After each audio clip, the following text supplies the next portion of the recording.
Hi, it's Rich Hoffman here.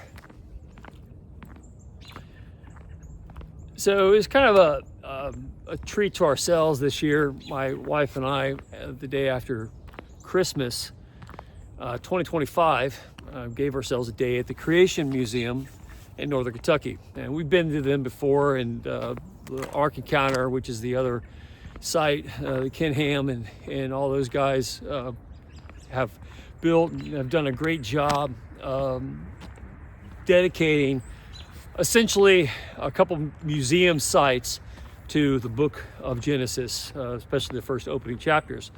And the Creation Museum is an interesting perspective, and I really enjoy it. But I was explaining to my kids, we were talking about whether or not a secular world can function, and my proclamation is it cannot.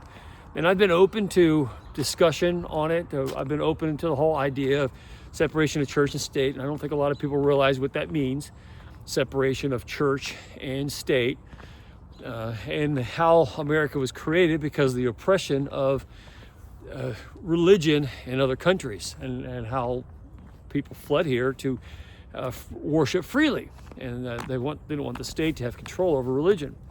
But you can't have toss it all out and manipulate it in a way that brings in all kinds of destructive values.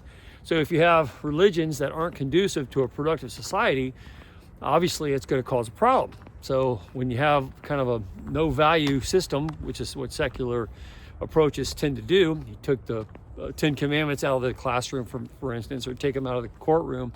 If you're trying to swear on a Bible, then and you don't believe in the Bible, then what's the point in swearing on it? That's the kind of problems you have when you don't have anybody that has a shared experience.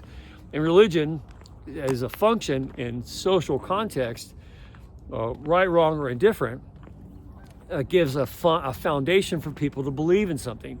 And when everybody can share in that belief, then you can build a proper society. You can have a political order, and all kinds of things start clicking into place. But a secular society just doesn't work. It hasn't. The more we've pushed values established through religion out of our society, the worse it's become. And now we end up with this mess that we're dealing with presently. So to kind of for a treat for us, for my wife and I, we wanted to go to the Creation Museum and just take a day and be in a place that felt wholesome. And it's just like church on Sunday. When you're there, people feel are aligned. They're singing the same hymns. They're listening to the same Bible verses. They have value systems that are aligned, and it feels good to be aligned. And that's why that feels the way it does. It's why it's a rewarding experience. The Creation Museum, obviously people who are going there are pretty aligned. The sincerity of the presenters is great, and I don't really worry about the fact that they think that the earth is only 6,000 years old, and they're disputing the Carl Sagan view of the world that science says carbon dating has things millions of years old, and the Creation Museum disputes that. I enjoy the exhibits, I enjoy the debate, and I find it very wholesome. It doesn't mean you have to agree with every little thing. They present it in a way that lets you draw your own conclusion. But what I get out of those kinds of experiences is the wholesomeness of it. And I really enjoy the displays and how they go, because the people around you are there for the same reasons. And it's a good feeling to be around others who have values. And if you have shared values, you can build a good, positive society around. So that's what inspired this discussion I had with my family on the secular nature of society, and that it's, I think, impossible to have a proper society on a secular foundation. And the progressive notion that they were going to use separation of church and state as a way to push the basic Christian fundamentals that essentially established the Constitution and the Bill of Rights and push them completely out of our society hasn't been productive, hasn't been good. It certainly isn't constructive. And it's left us vulnerable to a lot of other aggressive religions that aren't so open-minded, like Islam. And it's left the back door open. Through the back door and the lack of a lock on the door, has been a secular approach. And that secular approach has just set us up for a lot of bad stuff. And you get reminded of that when you go to some place like the Creation Museum and you hear the conviction that they have towards their value system, and you wonder why we don't place that in a larger context in our society. And I say that because I interact with government a lot, and I go to Columbus here and there and get to see things, how the spaghetti's made in the kitchen, not out in the dining room floor. What are the value systems that make things happen? And the secular approach has been much more destructive because the lack of conviction then finds itself in every bill that's written and every approach to how you deal with the media or deal with the public and how you get elected. Just about every aspect of society is tainted by having a lack of purposeful intent behind it. And that purposeful intent is often established by religion. So I don't think that you can have a productive, healthy society if it's secular in nature. And everywhere where a secular approach has instilled itself, we've seen a degrading condition. And that has been destructive. And so when we're talking about having a healthy society, you have to have religion as a part of that to some extent. And when we talked about this, again, family-related matter, the debate is religion damaging? Are all the wars of the world caused because of religious premise and people arguing over their version of religious reality? And that would be the dispute for why you want to have a secular approach. You want to have a neutral territory so people aren't fighting over whether or not to rebuild the third temple or not in Israel, or whether your country's policies support Israel or not. That's the kind of stuff we're talking about as far as if you remove religion from the consideration, can you have a more productive society? And I don't think you can. I think the secular approach has been far more damaging. And it becomes obvious when you go somewhere where they're very determined not to be secular. Now, I say that in relation to other museums. I've talked about what a wonderful experience I had at the Museum of the Bible in Washington, D.C.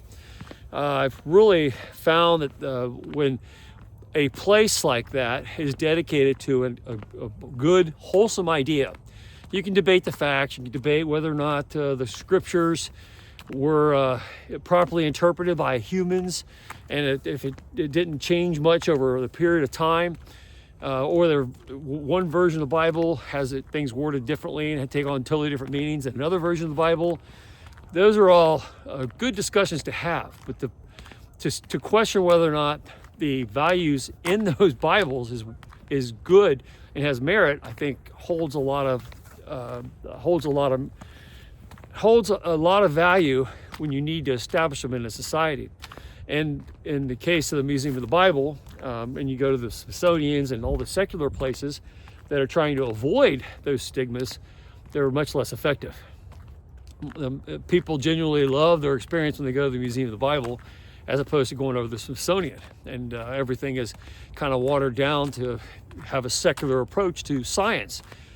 And people have a lot less passion for it. So that's why my wife and I were talking about going to DC again and going to the Museum of the Bible to go see the Dead Sea Scrolls exhibit. But the time just didn't work. But we wanted that wholesome feel of going someplace where people genuinely agree that this is good. This is a dedication to a literary achievement, the Bible, and this is a study of its effect over time and history towards proper societies or improper societies. And the Creation Museum is a good place to do that in Cincinnati. And so we went to the Creation Museum and had a great time. And I really think I had been thinking about that anyway, the whole secular debate. And I'm absolutely, based on what I know now of things, there's just absolutely no way you can have a good, proper society with a secular approach. There has to be some religious foundation to the population in general, You don't have to be mean to people from other places or other religions, but you have to have an agreed upon value system that everybody respects. And if you don't have that, you can't ask for laws to be made or social context to be constructed correctly. And all these open borders people are obviously trying to exploit the secular nature of the United States by bringing people in who are notably not Christian and have no desire to be, and the goal would be the Trojan horse the American population into its downfall from within by allowing secularism to destroy the essence of all lawmaking, the basic foundations of all society. So you can't have a secular society and have a proper one. And that's what I was saying in our family discussion, and that's what I'll say in a broader context. I think it's important. And if you want confirmation of it, you can certainly see it if you go to like a secular museum.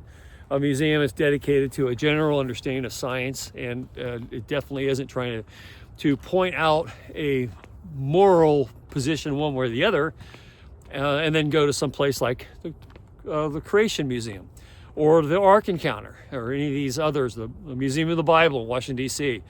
You notice quickly that the people going there are looking to fill themselves up with value that comes from a biblical context, and they agree on that, and from that they get along a whole lot better, and people seem to enjoy the experience in a much more fulfilled way. And that is in general the way that societies behave on a large scale.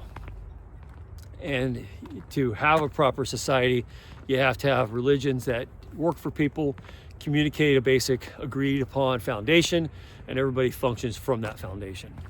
Without that, you have chaos and violence, and the enemies of the United States certainly are happy to see those conditions present with the idea of secularism, taking away those values so people are easy to destroy and don't have a defense against the evils they want to perpetrate.